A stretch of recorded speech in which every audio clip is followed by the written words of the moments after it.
വാടാനപ്പള്ളി ഗണേശമംഗലം ഗണപതി ക്ഷേത്രത്തിലെ പുനഃപ്രതിഷ്ഠയ്ക്കായി 101 അംഗ സ്വാഗത സംഘ രൂപീകരണം ഗണേശമംഗലം അശോക ഹാളിൽ വെച്ച് നടത്തി.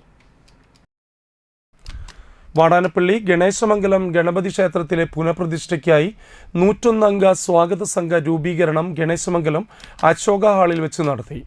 കേരള ക്ഷേത്ര സംരക്ഷണ സമിതി മേഖലാ സെക്രട്ടറി ഉണ്ണി മുണ്ടൂർ ഉദ്ഘാടനം നിർവഹിച്ചു. ചെയർമാനായി വന്നേരി സുഗതൻ, ജനറൽ കൺവീനറായി പ്രദീപ് പണ്ടാരൻ എന്നിവരെ തെരഞ്ഞെടുത്തു.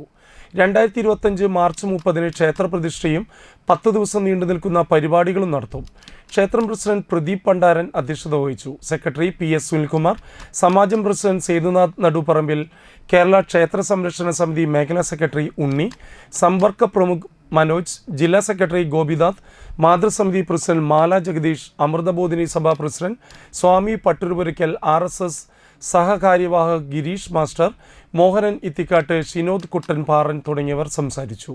ക്ഷേത്രത്തിലെ ജീവനക്കാരനായിരുന്ന സുസ്ഥർഹ്യമായ സേവനത്തിന് മഞ്ഞിപ്പറമ്പിൽ വിജയനെ ചടങ്ങിൽ ആദരിച്ചു. ക്ഷേത്രം പൊളിച്ചതിലെ ഞങ്ങൾ ഇന്നലായിരുന്നു.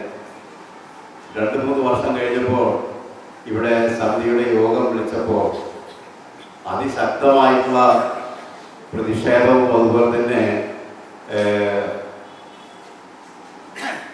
ആരോപണങ്ങളൊക്കെ ഉണ്ടായി. അതിനൊക്കെ അഭിമുഖീകരിക്കേണ്ട ഒരു സാഹചര്യം എനിക്കുണ്ടായി. കാരണം നേരിട്ടിട്ട് പങ്കില്ലെങ്കിലും ക്ഷേത്രം പൊളിച്ചുപോയല്ലോ, തലസ്ഥാനത്ത് വേറൊരു ക്ഷേത്രം ഉണ്ടാക്കാൻ കഴിഞ്ഞില്ലല്ലോ, അതിൻ്റെ പ്രവർത്തനങ്ങൾ സത്വരമായിട്ട് മുന്നോട്ട് പോകുന്നില്ലല്ലോ എന്ന അർത്ഥത്തിൽ ധാർമ്മികമായിട്ടുള്ള ഉത്തരവാദിത്വം ഉണ്ടായിരുന്നു.